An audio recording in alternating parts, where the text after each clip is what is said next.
des plannings de production pour l'industrie. Et vous mettez combien de côté? À peu près 20% de mon salaire tous les mois. Des fois un peu plus, des fois un peu moins. Vous réussissez à le faire? Oui. Vous êtes célibataire ou...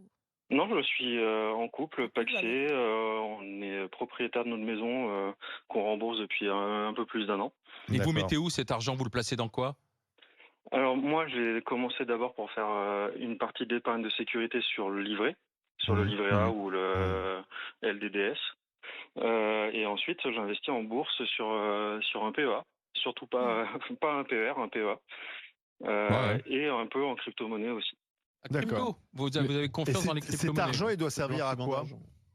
Alors cet argent, c'est pour l'avenir. Ce sera soit pour compléter ma retraite, soit même avant d'être à la retraite, de pouvoir commencer à tirer des rendements de cet argent. C'est-à-dire vous ne comptez pas sur votre salaire et des augmentations de salaire seulement, quoi. Vous dites, il faut que je mette de l'argent de côté, que je fasse moi-même mon propre, ma propre épargne. Exactement. Je capitalise, quoi, en fait.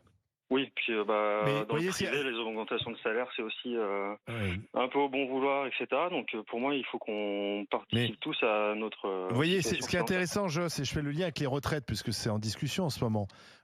Quand on parle de retraite par capitalisation, ça fait peur. Hein. On dit, oh là là, surtout pas.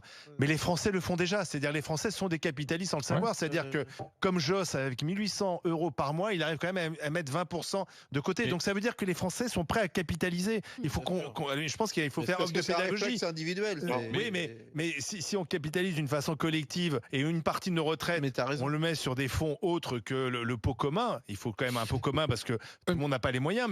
Et en fait, c'est ça qui est intéressant. C'est qu'en fait, quand une partie de la gauche dit non, il faut surtout pas y aller. Alors pas toutes, parce que la CFDT est plutôt favorable. Mais quand une partie de la gauche, il faut pas y aller. Mais les Français, ils vont déjà vers cette capitalisation. Mais Joss, vous avez mis combien de côté avec un petit coup de 20% là pour le moment, sans indiscrétion, ou plutôt aussi en étant indiscret?